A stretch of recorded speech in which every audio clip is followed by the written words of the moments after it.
to the Holy Bible series, books 17 through 19, which will be Esther, Job, and Psalms. Now, what's it going to do, Esther? Because Esther is, it's not in everybody's Bible, but it's one of those books to where it's like, come on. You understand history. One of the reasons why I put out these ancient history series, so you can understand what's happening, what's taking place, and how they're trying to cover up actual history and try to make things fit and make sense. This is one of those books where they're trying to do this. And if you understand history as we've been talking about it, you'll get it. And when we get into Job, you'll see, they're not really keeping up with the story. They'll deviate. And, we left off with Nehemiah and, what's befalling the Jews. But really, when we pick up in Psalms, it's really going to be getting into, King David, 2 Kings. That's really the story, because for some reason, we'll see what everything that happened with Nehemiah. When we start getting into the Psalms, they're more talking about King David when it opens up, because this is the parts we really need to understand. Not so much the story, but the people and, the Easter eggs that they talk about in that story. But when we pick up in Job, when we get over there to Job, when we get to Psalms, we'll dig more into Kings, more so than Nehemiah. And, we'll get into the reason for that, because we're going to have to come back to these books later in this whole thing. But with Esther, it's them trying to fix something that we're going to address in Psalms. And when we go through those histories and talk about this stuff, you're going to see, why they have to put this in there to try to make sense, because we got into the Babylonian exile. And Esther takes place about 100 years after this exile. So this whole thing is about, you have a 2-day Jewish holiday called Purim. This is a real Jewish holiday that they still celebrate to this day. Esther is the reason why. So we have an actual holiday for Jews. And we know they get most of this stuff in the Bible, of course, so shouldn't be shocked. But this story is what's behind it. So story goes. And what they're trying to do is try to explain a huge problem. It's a huge flaw in their storytelling. And the only way to explain it is with a story like this. Because one of the things you will have to explain, as I talked about before, there's no way these Hebrews could be going out, battling, killing, doing what they have done, and not come in contact with the Greeks or the Persians. And especially since we're talking about traveling back and forth the way they've been traveling, them being scattered as well. Because remember, around this time, Persians are conquering, and they're pretty brutal, and they're slaughtering everything and everybody. So how is it that these, Jews are able to survive in pockets, right? So Esther takes place within a city that's ruled by a Persian king. And you have Mordecai, who is the uncle of Esther. Now, the king of Persia is a drunken partier who likes to have a bunch of fun, and he's throwing a big party. And I'm going to run through the story real quick, because we're not going to spend that much time in Esther. But he's having a big party, and he basically tells his wife to go and show off her beauty. She refuses to do so. So he basically makes a decree that, hey, Persian men are going to be the lords of their household, and women should basically obey them. And then after this, he does like a beauty pageant for, his new wife, to find a new wife. So Esther and her uncle, they're Jews. So you have Persian, you have the Jews, which we know this is a problem. So she hides the fact that she's a Jew, and she enters the pageant, and she wins and marries the king, right? So her uncle is basically, poking around, and he overhears 2 guards plotting to kill the king. So he goes and tells Esther, she tells the king, basically save the king's life. And he basically, promotes the guy and give him a position and just helps her uncle out and thanks him, for saving his life, basically. The 2 men are hanged. Now, after this, you have Haman. Haman is promoted by the king, the Persian king. Haman is supposed to be this huge deal, and everybody's supposed to kneel before him whenever they see him or what have you. Kind of like a salute in an officer situation. But Mordecai, when he sees him, he doesn't do anything, kind of give him a dirty face. And, Haman's upset. He's not having that. But he finds out that, Mordecai's a Jew. So what he does, because his family, his grandfather, what have you, they are the enemies of the Jews. So he basically tricks the king and talks to the king, get him drunk and talk him into killing all the Jews, right? So they basically pick a day. And to pick this day, he basically rolls a dice called the Pur. And he rolls the dice to pick the day. So they have the day mapped out to where, they're going to kill the Jews or what have you. So he makes this decree that Jews are going to die. And of course, they can't allow this to happen. So they're trying to figure out what can they do. So, wife basically holds a little meeting between her husband and Haman, tells him that, hey, I'm going to have this banquet, that you guys got to come to, this other party you guys got to come to, and, talk about some stuff. So on the way out, Haman leaves and he runs into Mordecai again, and he's pissed off at Mordecai because he still won't salute him or bow to him. So the king basically goes to sleep. He can't sleep. He's having bad dreams. Basically calls in somebody to interpret his dreams and to read back the royal decrees. And he sees that, oh, wait a minute, this dude saved my life.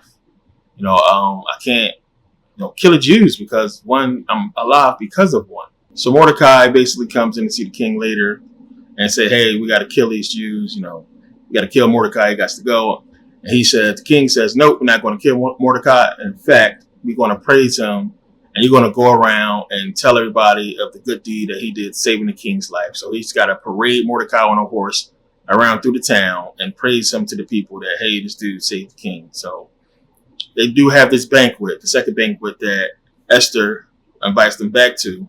And she basically, lays it all on the king. Hey, I'm actually a Jew. This dude tricked you into killing the Jews. But because of the decree, he can't rescind the royal decree. So he creates like a counter decree, to basically fix the problem. And he tells the Jews to defend yourself. So to basically defend themselves against anybody that tries to kill them or anybody that's plotting to kill them. So the first day they defend themselves. The second day, anybody who tried to kill them or is plotting to kill them, they'll go out and wipe them out. When the Jews are successful, they go and kill Haman's family and everybody like that. And then they basically celebrate, what happened, that they're saved and they were able to fight and save themselves because of the Persian king. Mordecai is basically elevated to, second in command next to the king. And then they create this Jewish holiday called Purim, which is named after the dice Pur that, Haman threw to decide what day they was going to die. So understand, that's the story. But we understand clear as day why that's here is to explain, one, how in the world they were able to survive the Persian Empire all that time. Remember, the Persians come in and conquer the Egyptian Empire. Israel was part of the Egyptian Empire. If these people were there or anywhere near there, scattered, what have you, they would have been wiped out. So this is how they try to inject this thing into history and try to make an excuse as to, well, wait a minute, during this time, second in command of Persia was one of our guys. So that's why the Persians, spared us. Because the second in command was one of our dudes. That's how we're going to make up for this whole thing. And then it just gets your mind to wondering, maybe this was possible. Could have possibly happened. And the story seems feasible because today they still actually, celebrate this holiday. So it is up to the reader or anybody to really look at the story. First of all, it's another thing. God does not appear at all in the story. Nothing about God in the story. It's clearly a story put in there to try to fix up, like almost an afterthought. Oh, wait a minute, we got to fix this problem. Let's throw this story in there. And I suspect this happened throughout the Bible, where we have these little interludes, which we're going to see with Job and Psalms, how that goes, where they're injecting these stories. Now, Esther is the last part of the histories. So, we have the law, we have the histories, and then we're getting into now, unfortunately, the poems, as we'll talk about in Job coming up. But it's there to fix a problem that they knew was going to be a problem. And for anybody who don't know history or, don't understand what's happening, what the stuff's about, it's plausible. It makes you think, like, this is a possibility. This could have happened. But clearly, the story is there to try to fix the Persian problem. So, believe it or not. But yeah, let's get into Job. We know where we left off in Kings, which is really where the story ends off. We got into Nehemiah and Esther, and kind of sort of goes away from the story of the Israelites and basically what we're getting into here. But a lot of people don't understand. So getting into Job. With Job, which a lot of people don't realize, Job is not an Israelite. And you got to understand what they're trying to do here. Job is not an Israelite. He's not a Hebrew. So they're getting into a part of the Bible to where it's persuasion. It's like, okay, we fed you all these books of laws and history and bullshit, basically. So now we're trying to get you into a separate understanding that's going to confuse you more and help you to accept our stories. So with Job is not even really, I mean, you can get into the story and read. It's a lot of Easter eggs in there, too many to get into. But the overall point of Job, when you read, is to really get you to understand that, shit is going to happen in life and you're going to question it. And since they know they have promised you something that they cannot deliver on, and I always say, if you promise something that you can't deliver on, or if you offer a reward or a prize in a contest that you don't want nobody to win, you make the rules of that contest impossible, to follow. You make them impossible to achieve. And that is what's happening with the Bible. And when you understand that, you're promised all these things and you're told you can get these things if you are perfect. But then there's confusion because they tell you if you pray, you can get these things. But then you're dealing with the guilt of everyday life and living and surviving or what have you. And you're not living right by what the Bible says is correct before God. So you figure, well, that's not the reason I'm not getting what I'm supposed to get. So, how do you, deal with all this? How do you make it make sense? And that's what Job is about, to get you into an understanding that you can be following God and stuff can go wrong in your life. And there's a reason behind it. But if you stay true to God, you will be okay. But deeper stuff to Job. One of the points, again, is this dude is not a Hebrew. So remember, you have, sons of God or the angels or what have you, basically having a meeting with God, and Satan shows up. And it's like, okay, here's this contest, basically. So God is boasting to Satan, consider my servant Job.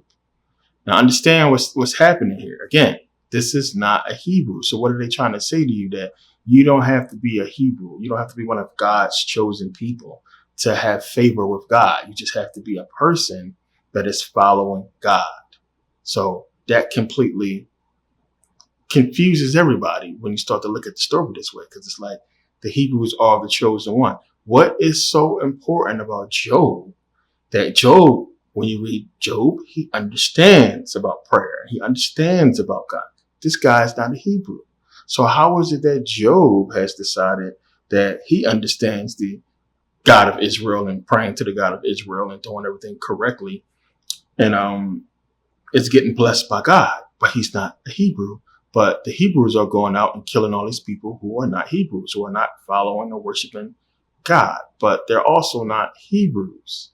So now you have this whole thing where people are looking at it and saying, well, wait a minute, I cannot be a Hebrew, because remember, you're trying to get everybody to accept this, but I can't, I don't have to be a Hebrew or a Jew if I'm following God and his commandments, and I can still be blessed by God. Now, this story takes place in Uz, or however you want to pronounce it, UZ, which is not in Israel, and they don't really give any historical context as to where this whole thing is supposed to take place. And again, this is not a Hebrew. He's not an Israelite. And, the story goes, and God basically say, consider Job my servant. And Satan is like, well, this dude is only basically worshiping you because look at him. He got everything. He got wife and bunch of cattle and friends and family and so on and so forth. You basically made his life good. Of course, he's going to praise you. So, the little wager is on, and Satan goes down there and start killing shit and killing cattle, and the people coming back one at a time to Job like, hey, cattle died. Hey, this happened, and stuff fell down on your oxes and on your sheep and what have you. And then lastly, the house falls down, and his family that's eating, and he's just left with his wife, who basically is condemning him, like, dude, you wrong. Something happened. You did something. God doesn't like you anymore, or what have you. So he's trying to figure out what's going on, but he's still giving praise to God. And then, as more stuff happened, because Satan's last thing he does is he comes down and he gives Job all these boils, because, he goes to God, and God's like, see, I told you, still going to be cool. But yeah, let me risk his life, because anybody would do anything to save their life, or say anything to save their life. So all these oozing boils all over his body and what have you, Satan puts on him. And then that's the last we see of Satan in the book of Job. He basically exits. And then, like, whatever point he was trying to make with Satan and God, you don't really understand the point, which is getting you to understand. And it has nothing to do with that. This is about you, and it's trying to tell you something. Of course, we're going to look at it and say, well, why would God try to impress the devil or have any type of bet with the devil, for anybody that's praising him? It doesn't fit. It doesn't make sense. But the story is to you, the reader, to really understand. But then he has 3 friends that come, and the 3 friends also not Hebrews. So it's Eliphaz, Bildad, and Zophar, I believe, the Temanite, the Shuhite, and the Naamanite, which you would think is, from the tribes, but not. But they have that funny name. But these guys come, and they basically telling him, hey, you did something wrong, or you sinned against God, and they're giving him all these reasons why they believe this is happening to him. And he's like, whatever, walks off, forget you guys, you don't know what you're talking about. So, this happens, and Job is basically pissed, and he starts to curse God and, say God is a bully and all this and that. And then his 3 friends are, who are you to basically, you're wrong to talk against God, and who are you to say something against God, and so on and so forth. So they go on to basically talk to you, the reader, when they're saying, he's talking to Job in the book, but it's basically to you, saying that God punishes the bad, rewards the good, and so on and so forth. So this is to get you into the whole thing that, okay, if I do good, if I do what I'm supposed to do and follow the commandments and follow God, things are going to be good. But, possibly this whole thing happened, for you, the reader, to discern. Maybe this whole thing happened to God, happened to Job, because God was trying to, prove a point, or to test him. And that's the main thing of God, is going to test you. You hear that a lot from preachers. So again, this story is to you. And it's one of these things where you can get really caught up in the book of Job, but the overall thing is speaking to you and to get you sucked into the faith. This is a theme for this section of the Bible, as you'll see as we go on. This is the theme for this section. So it's really getting into, I said, the prayers, the praises, the songs, or what have you. And all this is to really get you more, entrenched into the whole Bible story and glory of God with these stories.